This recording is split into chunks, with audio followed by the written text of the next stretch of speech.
Here to read you your next chapters of Wonder. So we are on rehearsal. The play is taking up most of my time as we get closer to opening night. Lots of lines to remember, long monologues where it's just me talking. Olivia had a great idea though, and it's helping. I have my fiddle with me on stage and play it a bit while I'm talking. It's not written that way, but Mr. Davenport thinks it adds an extra folksy element to have a stage manager plucking on a fiddle. And for me, it's so great because whenever I need a second to remember my next line, I just start playing a little soldier's joy on the fiddle, and it buys me some time. I've gotten to know the kids in the show a lot better, especially the pink-haired girl who plays Emily. Turns out she's not nearly as stuck up as I thought, given the crowd she hangs out with. Her boyfriend's this built jock who is a big deal on the varsity sports circuit at school. It's a whole world that I have nothing to do with, so I'm kind of surprised that this Miranda girl turned out to be kind of nice. One day we were sitting on the floor backstage waiting for the tech guys to fix the main spotlight. "So, how long have you and Olivia been dating?" she asks out of the blue. "About 4 months now," I say. "Have you met her brother?" she says casually. It's so unexpected that I can't hide my surprise. "You know Olivia's brother?" I ask. "Via didn't tell you? We used to be good friends. I've known Augie since he was a baby." "Oh yeah, I think I knew that," I answer. I don't let on that I know Olivia had not told me any of this. I don't want to let on how I'm surprised that she called her Via. Nobody but Olivia's family calls her Via.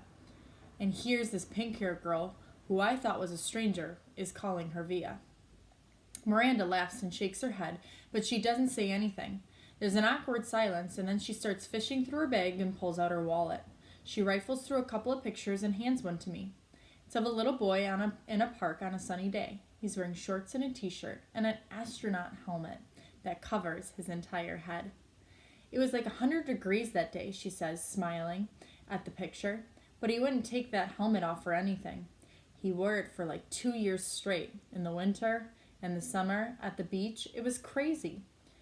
"Yeah, I've seen those pictures in Olivia's house. I'm the one who gave him that helmet," she says. She sounds a little proud of that. She takes the picture and carefully inserts it back into her wallet. "Cool," I answer. "So are you okay with it?" she says, looking at me. I look at her blankly. "Okay with what?" She raises her eyebrows like she doesn't believe me. "You know what I'm talking about," she says, and after a long drink from her water bottle. "Let's face it," she continues, "the universe was not kind to Augie Pullman." Bird. "Why didn't you tell me that you and Miranda Navas used to be friends?" I say to Olivia the next day. I'm really annoyed at her for not telling me this. "It's not a big deal," she answers defensively, looking at me like I'm weird. "It is a big deal," I say. I look like an idiot. "How could you have not told me? You've always acted like you didn't even know her." "I don't know her," she answers quickly. "I don't know who that pink-haired cheerleader is. The girl I knew was a total dork and collected American Girl dolls." "Oh, come on, Olivia. You come on." "You could have mentioned it to me at some point," I say quietly, pretending not to notice the big fat tear that suddenly rolled down her cheek. She shrugs, fighting back bigger tears. "It's okay, I'm not mad," I say, thinking about the tears. The tears are about me. "I honestly don't care if you're mad," she says spitefully. "Oh, that's real nice," I fire back. She doesn't say anything. The tears are about to come. "Olivia, what's the matter?" She shakes her head like she doesn't want to talk about it, but all of a sudden the tears are rolling a mile a minute. "I'm sorry, it's not you, Justin. I'm not crying because of you," she says finally through her tears. "Then why are you crying?" "Because I'm an awful person." "What are you talking about?" She's not looking at me, wiping her tears with the palm of her hand. "I haven't told my parents about the show," she said quickly. I shake my head because I don't quite get what she's telling me. "That's okay," I said. "It's not too late. There's still tickets available." "I don't want them to come to the show, Justin," she interrupts impatiently. "Don't you see what I'm saying? I don't want them to come. If they come, they'll bring Augie with them. And I just don't feel like..." Here she hit by another round of crying and doesn't let her finish talking, and I put my arm around her. I'm an awful person, she says through her tears. You're not an awful person, I say softly. Yes, I am, she sobs. It's just been so nice being in a new school where no one knows about him, you know? Nobody's whispering about it behind my back. It's just so nice, Justin. But if he comes to the play, then everyone will talk about it. Everyone will know. And I don't know why I'm feeling like this. I swear I've never been embarrassed by him before. I know, I say, soothing her. You're entitled, Olivia. You've got a lot you've dealt with a lot in your whole life. Olivia reminds me of a bird sometimes. How her feathers get all ruffled when she's mad, and when she's fragile like this, she's a little lost bird looking for its nest. So I give her my wing to hide under. The universe. I can't sleep tonight. My head is full of thoughts that won't turn off. Lines from monologues, elements of the periodic table that I'm supposed to be memorizing, theories I'm supposed to understand, Olivia, Augie. Miranda's words keep pulling back. The universe was not kind to Augie Pullman. I'm thinking about that a lot and everything it means. She's right about that. The universe was not kind to Augie Pullman. What did that little kid ever do to deserve this sentence? What did his parents do? Or Olivia? She once mentioned that some doctor told her parents that the odds of someone getting the same combination of syndromes that came together to make Augie's face were like 1 in 4 million. So doesn't that make the universe a giant lottery then? You purchase a ticket when you're born, and it's all just random whether you get a good ticket or a bad ticket. It's all just luck.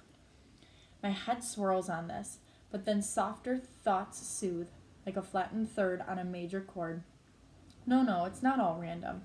If it was really all random, the universe would abandon us completely. And the universe doesn't. It takes care of its most fragile creations in ways we can't see. Like with parents who adore you blindly, and a big sister who feels guilty for being human over you, and a little gravelly voiced kid whose friends have left him over you, and even a pink-haired girl who carries your picture in a wallet. Maybe it is a lottery, but the universe makes it all even out in the end. The universe takes care of all of its little birds. So now we are on part 6 with August.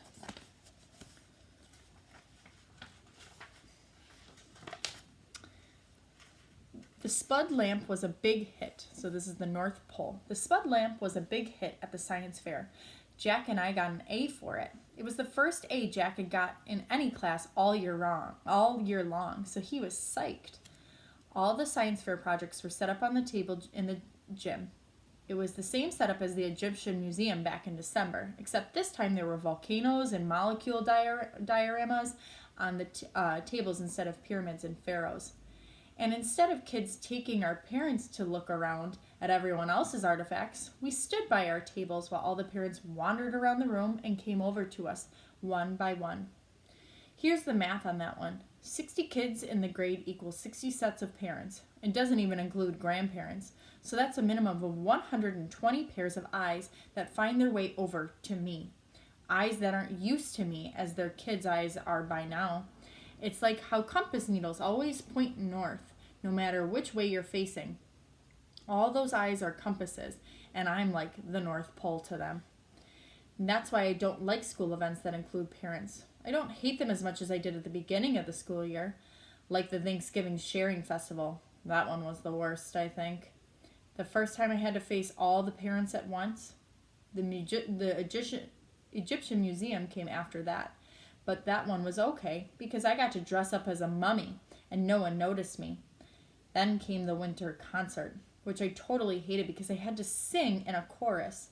Not can I only not sing at all, but it felt like I was on display. The New Year art show wasn't quite as bad, but it was still annoying. They put up our artwork in the hallways all over the school and had parents come and check it out. It was like starting school all over again, having unsuspecting adults pass me on the stairway. Anyways, it's not like that I don't care how people react to me. Like I've said a gazillion times, I'm used to that by now. I don't let it bother me. It's like when you go outside and it's drizzling a little bit. You don't put on your boots for a drizzle.